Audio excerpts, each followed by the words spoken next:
Hello everyone, welcome है आपका social mentor channel पे। हमने कहा था पिछले वीडियो में कि हम लोग एचसीएफ पढ़ रहे थे और हमने कहा था कि एलसीएम अपने अगले जो वीडियो होगा उसमें हम लोग कवर करेंगे। तो एचसीएफ हमारा कंप्लीट हो गया था विद एग्जाम्पल, कैसे उसे सॉल्व करते हैं। डेफिनेशन कहा था आपसे कि प्लीज़ प्रैक्टिस करते रहिए।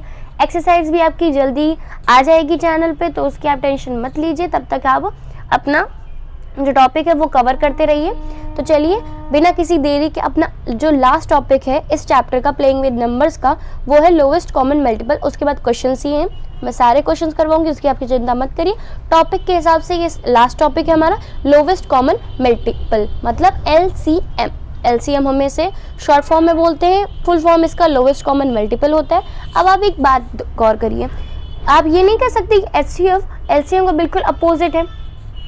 कैसे? अब ये देखिए, अगर हम एच को देखें तो एच का मतलब है हाईएस्ट, ठीक, और यहाँ पे हाईएस्ट का मतलब होता है बड़ा, ठीक, और यहाँ पे एल का मतलब तो लोवेस्ट बता रहा है। तो लोवेस्ट का मतलब क्या होता है? सबसे स्मॉल। स्मॉल मतलब लीस्ट, मतलब सबसे कम और सबसे छोटा, ठीक। लोवेस्ट का मतलब तो यही है। तो हमें लोवेस्ट का मतलब पता चल गया। कॉमन अच्छा सेम है, सी इसमें भी कॉमन था और सी इसमें भी कॉमन है, ठीक। तो एक चीज तो अपोजिट हो गई ना, इसमें बड़ा इसमें छोटा। तो हम लोग इससे ये समझ सकते हैं कि हम लोग जब एचसीएफ निकाल रहे थे तो हमें बड़ी वैल्यू देखनी थी, हाईएस्ट वैल्यू। लेकिन अगर हम एलसीएम निकालेंगे तो क्या देखेंगे? लोएस्ट वैल्यू, ठीक है, क्योंकि यहाँ पे लोएस्ट दे दिया है। अब कॉमन, अब वहां पे यहाँ एफ था तो एफ का मतलब होता था फैक्टर, और यहाँ m का मतलब है मल्टीपल। मतलब हमें उस समय सबसे बड़ा फैक्टर देखते थे। एचसीएफ में हम बिग कॉमन फैक्टर देखते थे, और यहाँ पे हम सबसे स्मॉलेस्ट लोवेस्ट कॉमन मल्टीपल देखने वाले हैं, ठीक है। आई होप आप समझ रहे होंगे। तो इसकी पूरी बात से हमारा क्या मतलब निकला कि एलसीएम का मतलब होता है कि अगर हमें कोई नंबर दिए हुए हैं तो हमें उनका सबसे छोटा जो नहीं होता है, तो छोटी वैल्यू जो कॉमन मल्टीपल की आएगी वो हम उसे एलसीएम बोलेंगे। इतना हमें पूरे उससे पता चला, मतलब हम लोगों ने उसके नाम से समझ लिया small value of common multiple. मतलब जो हमारी स्मॉल वैल्यू आएगी कॉमन मल्टीपल की, उसे हम बोलेंगे लोवेस्ट कॉमन मल्टीपल। इसका मतलब इस जो हम लोगों ने नाम लिखा लोवेस्ट कॉमन मल्टीपल, उसका ये निकल के आया। हमने जैसे कि पिछले वीडियो में हाईएस्ट कॉमन फैक्टर को तोड़ के समझा था कि वो होता क्या है, वैसे ही हम लोग लोवेस्ट कॉमन मल्टीपल को भी समझते हैं। अब देखिए, लोवेस्ट का मतलब आपको पता चल गया भाई स्मॉल वैल्यू, कॉमन का मतलब भी पता है। अब हम लोगों ने मल्टीपल आया।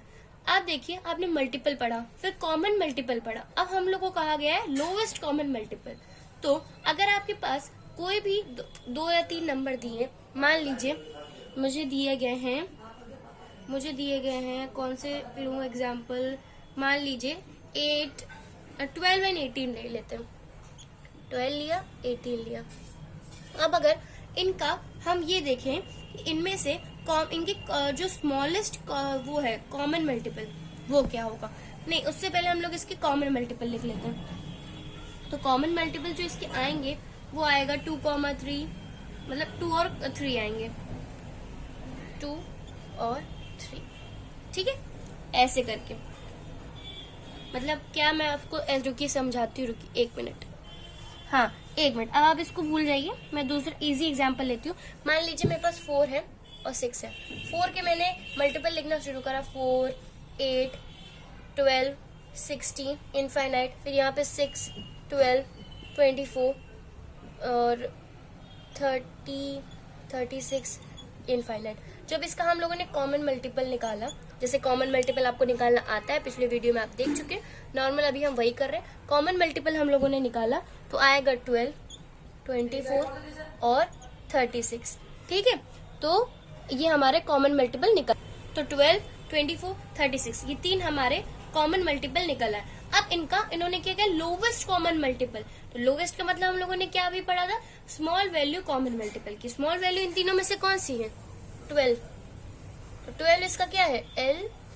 LCM। तो ऐसे हम लोग LCM फाइंड कर सकते हैं, लेकिन हम लोग के पास दूसरे भी मेथड होते हैं मैथमेटिकल, जिनसे हम लोग जो हम लोगों ने प्राइम फैक्टराइजेशन पढ़ा था उसी का यूज यहाँ पे होगा। अब सेम है बिल्कुल SCF की तरह, कि SCF में भी था हम लोग के पास लेकिन तरीका, लेकिन हम लोगों ने प्राइम फैक्टराइजेशन के मेथड से किया था। ठीक उसी का प्रोसेस है यहाँ पे, पर थोड़ा डिफरेंट है। दोनों चीजें अलग अलग है, पर अगर आप समझना चाहें तो कुछ चीजें कॉमन है, कुछ चीजें अलग है। HCF में था हाईएस्ट कॉमन फैक्टर का हाईएस्ट निकालना था। यहाँ पे LCM में मतलब कॉमन मल्टीपल का हमें लोवेस्ट मतलब सबसे छोटी वैल्यू, जैसे कि हम लोगों ने 4 और 6 देखा, दोनों के कॉमन मल्टीपल निकाले, कॉमन मल्टीपल में जो सबसे छोटा आया उसे हम बोलेंगे LCM। अब आपको मल्टीपल निकालना आता है तो बहुत अच्छी बात है, शुरुआत में पढ़ाया गया, अगर फिर वो आप नहीं पढ़ेंगे तो इधर आके आपको दिक्कत होगी, इसीलिए प्लीज मेरे पिछले वीडियोस में उन्हें पढ़ ले। चलिए बिना किसी देरी के आगे बढ़ते हैं। अगर आपको ये नोट करना है तो नोट कर लीजिए, हेडिंग डाल लीजिए, फिर हम लोग इसकी डेफिनेशन पढ़ते हैं। ठीक है, नोट कर लीजिए। चलिए अब हम लोगों ने समझ लिया, अब हम इसकी डेफिनेशन समझते हैं। The lowest common multiple LCM of 2 or more given numbers is the lowest, smallest or least of their common multiples। अब हम लोगों ने डेफिनेशन में ये लिखा है कि अगर एग्जाम्पल दिया है कोई भी दो लोवेस्ट कॉमन मल्टीपल ऑफ 2 और मोर नंबर्स, अगर 2 या 2 से ज्यादा नंबर दिए, जैसे कि मेरे पास 2 number 4 and 6, is the lowest smallest least, मतलब सेम है, लोवेस्ट मतलब सबसे स्मॉलेस्ट, लीस्ट आप उनको तीनों में से कुछ भी कह लें, ऑफ देयर कॉमन मल्टीपल, मतलब कॉमन मल्टीपल में से सबसे स्मॉलेस्ट लीस्ट नंबर हमारा LCM होगा। 4 एंड 6 किया, कॉमन मल्टीपल 12, 24, 36 है, लोवेस्ट निकाला तो 12 हमारा LCM आ गया। ठीक है, आई होप आपको अब LCM मतलब लोवेस्ट कॉमन मल्टीपल के बारे में पता चल गया होगा। प्लीज इसे ध्यान से पढ़ें, HCF भी इम्पोर्टेंट है और LCM भी उतना ही इम्पोर्टेंट है। LCM निकालना, SCF निकालना, उनकी डेफिनेशंस आपके लिए बहुत ही ज्यादा एग्जाम के पॉइंट ऑफ व्यू से इम्पोर्टेंट है, तो प्लीज इसे अच्छे से तैयार करें। तो मैंने डेफिनेशन ये लिख दी है, बहुत इंपॉर्टेंट है, प्लीज नोट डाउन कर लें और इसके एग्जाम्पल को भी साथ में लिख लें जिससे आपको याद रहे अगली बार आप पढ़े तो। ठीक है, तो इसे नोट कर लीजिए। नोट कर लिया तो उसके बाद हम उसको कैसे सॉल्व करते हैं LCM की प्रॉब्लम्स को, वो देखते हैं, जैसे हम लोगों ने पिछले में SCF की देखी थी। ठीक है, नोट कर लीजिए। चलिए आगे बढ़ते हैं। अब हमने निकालना है हाउ टू फाइंड LCM। अगर हमें किसी चीज की LCM निकालनी है तो हम कैसे निकालेंगे, ये थोड़ा सा समझने में बच्चों को दिक्कत हो जाती है, इसलिए मैंने स्टेप में अपने तरीके से स्टेप बना के लिखते हैं और फिर हम इसे सॉल्व करेंगे। लेकिन हाँ, प्लीज आप इन स्टेप्स को लिख लीजिए, नोट डाउन कर लीजिए, बहुत ही एकदम लो मतलब क्या बोलते हैं सिंपल लैंग्वेज में लिखा है ताकि आपको समझ में आए कि कैसे करना है। स्टेप 1, स्टेप 2, स्टेप 4 तक मैंने लिखा हुआ है। स्टेप के साथ मैं क्वेश्चन करवाती भी जाऊंगी और आप प्लीज इस स्टेप को नोट डाउन कर लीजिए। इससे आपको ये ध्यान रहेगा कि आपको LCM कैसे निकालना है। 1-2 बार क्वेश्चंस करेंगे, फिर आपको ये सारे क्वेश्चंस खुद ब खुद करने आ जाएंगे, आपको फिर स्टेप्स देखने की जरूरत नहीं पड़ेगी। पर अभी समझना है तो मैंने स्टेप्स लिख दिए हैं। ठीक है, तो चलिए सॉल्व करते हैं और देखते हैं। अब हम लोगों ने LCM का पढ़ लिया क्या ऐसे क्या होता है। अगर हम उस स्टेप से नहीं करना है तो अगर हम कहा गया LCM आप फाइंड करिए तो कैसे करेंगे। चलिए स्टेप 1 दिया हुआ है हमारे पास, prime factorisation of given number. Step 1 में हमें कहा गया कि आप जो गिवन नंबर है उसका प्राइम फैक्टराइजेशन करिए। ठीक है, चलिए स्टेप के अकॉर्डिंग कर रही हूँ मैं। तो स्टेप 1 हम लोग कर लेते हैं। यहाँ पे 12 है, यहाँ पे 18 है। अगर हम इनका प्राइम फैक्टराइजेशन करेंगे तो हमारा आएगा 2 6 फिर आएगा 2 3 एंड देन 2 1 फिर ये 2 9 3 3 3 1। ठीक है, हम लोगों ने इसका क्या कर दिया, प्राइम फैक्टराइजेशन कर दिया। द मैक्सिमम नंबर, अब स्टेप 2 है। ठीक है, फर्स्ट स्टेप हमारा क्लियर हो चुका है। अब फर्स्ट स्टेप जो आप लोगों ने लिखा है उसको नॉर्मल लिख लीजिए। अगर 12 है तो 2 इंटू 3 और 18 है तो 2 इंटू 3। ठीक है, हम लोगों ने लिख लिया। ओके, अब स्टेप 2 कह रहा है the maximum number occurs in both given number. अब ध्यान समझिए, the maximum number occurs in both given number, मतलब बोथ मतलब दोनों में जो नंबर मैक्सिमम अकर मतलब सबसे ज्यादा आ रहा हो, इन दोनों नंबरों में जो नंबर सबसे ज्यादा आ रहा हो उसे देखना है। 12 में 2 जो है वो सबसे ज्यादा बार आया है 2 टाइम्स। ठीक, 18 में 3 आया है, हम लोगों ने इसे देख लिया। ठीक, स्टेप 2 में हम लोगों ने देख लिया इधर 2 और इधर 3 दो बार आए, ठीक, द मैक्स में। अब स्टेप 3 कह रहा है हमारा, ध्यान से समझिएगा, स्टेप 1 हो गया, स्टेप 2 हो गया, अब स्टेप 3 कि separate out all maximum numbers number of times, मतलब सेपरेट आउट मतलब बाहर निकाल लेना ऑल मैक्सिमम नंबर, जितने भी हमारे मैक्सिमम नंबर आया, नंबर ऑफ टाइम्स का मतलब है जितनी भी बार वो लिखा हुआ है हमें उतनी ही बार में उसे बाहर निकाल लेना। अब समझिए स्टेप 3 का मतलब क्या, जैसे सेपरेट आउट निकलना बाहर निकालना, तो 2 सबसे ज्यादा बार आ रहा है तो आप सिर्फ 2 नहीं निकालेंगे, आप 2 into 2 करेंगे, मतलब जितनी बार वो आया है उतनी बार ही उसको लिखना है। ये नहीं कि अगर वो 2 बार आया है तो आपको एक ही बार लिखना है, फिर वो 3 बार आया तो एक ही बार, अगर वो 3 बार है 4 बार है, अगर ये 2 into 2 into 2 होता 3 बार होता, तब भी आप यहाँ 2 into 2 मतलब एक और 2 लगा देते। जितनी बार भी है आपको उतनी बार लिख लेना है, ठीक है। तो यहाँ से 2 निकला है और यहाँ से 3 निकला है, ठीक है।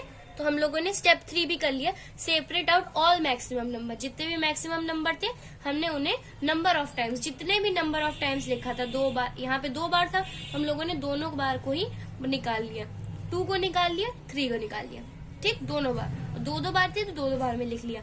अब है step 4 multiply them each other, मतलब मल्टीप्लाई देम ईच अदर, मतलब अब इन जो भी नंबर आपके निकल गया है इन्हें आपस में हम मल्टीप्लाई कर देंगे। अब जो निकल के आ गए हमारे नंबर उनको मल्टीप्लाई कर देंगे, 2 into 2 4, 4 into 3 12, 12 into 3 36।